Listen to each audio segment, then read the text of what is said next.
మీరు తెలుగు ఇంత చక్కగా మాట్లాడుతున్నారు. తెలుగు సినిమాకి వచ్చిన తర్వాత నేర్చుకున్నారా?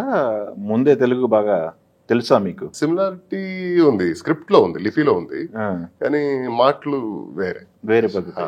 సో నాకు నాన్న సైడ్ యాన్సిస్టర్స్ కరీంనగర్ వాళ్ళు. సో చాలా వెనక మైగ్రేట్ అయ్యారు. ఒక లింక్ ఉంది.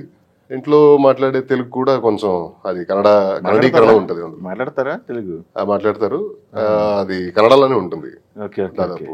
సో ఇక్కడ సినిమా చూస్తూ సినిమా చేస్తూ నేర్చుకున్నది. I can read, right. నాకు తెలిసి దీనికంటే ముందు సినిమా రిలీజ్ అయిన సినిమా ఓదిలా 2. ఓదిలా 2 విషయంలో ఏమైనా డిసప్పాయింట్ అయ్యారా? అది బ్లాస్ట్ అనుకున్నారు, బట్ కొంతమేరకు ఎక్స్పెక్టేషన్ వరకు వెళ్ళలేదు అనేది ఒకటి ఉంది. డిసప్పాయింట్మెంట్ అనేది ఎలాగంటే, when you know the potential of a script, అది ఎగ్జిక్యూషన్ లెవెల్లో అలాగే ఎగ్జిక్యూట్ అయ్యి అవుట్పుట్ వచ్చి దాన్ని ప్రెజెంట్ చేసి ఉంటే కనుక రిజల్ట్ ఇంకా వేరే ఎత్తులో ఉండేదేమో అని ఒక ఫీలింగ్. అదర్వైజ్ యాక్టర్స్ వి ఎంత అటాచ్ అవుతామో అంతే తొందరగా డిటాచ్మెంట్ కూడా నెసెసిటీ. అది must and should, character to character, cinema to cinema. So దీంట్లోనే ఉండిపోలేం కదా. అవును, యూ మూవ్ ఆన్. ఓదిలా 2కి మీ వాయిస్ అనేది ఒక ఎసెట్ లా చెప్పుకోవచ్చు. ఓదిలా 2కి డబ్బింగ్ చెప్పిన రోజు నుంచి ఇప్పటి వరకు నేను మెలోడీస్ పాడలేకపోతున్నా. అంతేనా? చాలా చాలా ఎఫర్ట్, స్ట్రీనియస్ అది. ఇంకా ప్రాబ్లీ థ్రోట్ ఇంకా హీల్ అవుతుందేమో. ఇంకా అంతలాగా ఇబ్బంది పెట్టారా థ్రోట్ ని?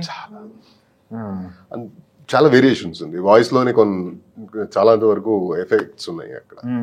సో ఓదిలా 2లో 1 was okay, 2 was very drain. 1 Tirupati character 1లో అది అండర్ కరెంట్, అది ఎక్సలెంట్. ఇది ఓవర్ ద టాప్. అసలు ఇది అసలు చూస్తే భయపడిపోతారు. అది తెలిసి ఆ సినిమా తర్వాత చాలా మంది భయపడిపోయారు కదా. Though I wasn't that happy with the result. చాలా మందికి నచ్చింది సినిమా. నచ్చని వాళ్ళు చాలా మంది ఉన్నారు, నచ్చిన వాళ్ళు చాలా మంది ఉన్నారు. దట్ ఈస్ ద బ్యూటీ కదా. ఎనీ సినిమా హస్ గాట్, ఏదైనా డిస్కషన్ జరిగిందంటే అది రీచ్ అయినట్టే కదా. కరెక్ట్. అండ్ చాలా చాలా మెసేజెస్, కాల్స్ వచ్చినాయి నాకైతే ఓదిలా 2 గురించి. మీరు తెలుగుకి ఇంట్రడ్యూస్ అయింది నారప్పతో కదా? నారప్ప. బట్ అది నారప్పకి ఎట్లా ఒప్పించారు తెలుగుకి? అది చూస్తేనేమో క్యారెక్టర్ ఇంపాక్ట్ ఉన్న క్యారెక్టర్, బాగా important character, but screen space చూస్తే మీరు కన్నడలో చేసిన సినిమాలకి స్క్రీన్ స్పేస్కి దీనికి కంపేర్ చేయలేము మనం. అంటే నారప్పలో స్క్రీన్ టైం గుర్తుందా మీకు? నాకంటే ఎక్కువ స్క్రీన్ టైం ఉన్న క్యారెక్టర్స్ గుర్తుందా? మీ screen time that is what I look for. అంటే how long you're there on screen అనే దానికంటే ఎంత ఇంపాక్ట్ కలిగింది ఆ క్యారెక్టర్ వల్ల అనేది ఫస్ట్ చూస్తా. అంటే కథ వింటా, కథ నచ్చితే తర్వాత character. If the character is impactful then I am there, I surrender. But Narappa చేసేసరికి నాకు అదొక్కటి, అంటే చెప్పుతో కొట్టే సీన్ ఉంది కదా, only for that reason I don't want to do. అంటే ఘోరంగా ఉంది సార్ ఇది. శ్రీకాంత్ గారికి, అడ్డాల్ గారికి, సార్ ఇది వద్దు బాగుంది కానీ నచ్చింది, చేయాలని ఉంది, కానీ ఆ scene I don't know, I don't think I will do the justice for it. మీరు ఎందుకంటే ఎంత ఇబ్బంది పడుతున్నారు, నేను కంఫర్టబుల్ గా తీస్తా sequence, you don't worry, you do it అన్నారు. ఓకే చూద్దాంలే, నేను హోప్ తో చేశాను. తర్వాత it was shot really smoothly. And Venky sir of course, such a sweet, noble hearted man. Narappa అంటే నాకు తెలిసి కోవిడ్ టైంలో వచ్చింది. నాకు తెలిసి 5-6 ఇయర్స్ నుంచి తెలుగు ఇండస్ట్రీలో ఉన్నారు అనుకోవాలి. ఇంక మేము కంప్లీట్ తెలుగు ఫిల్మ్స్ చేస్తున్నారు మ్యాక్సిమం అని. వరుసగా చేస్తున్నారు కదా.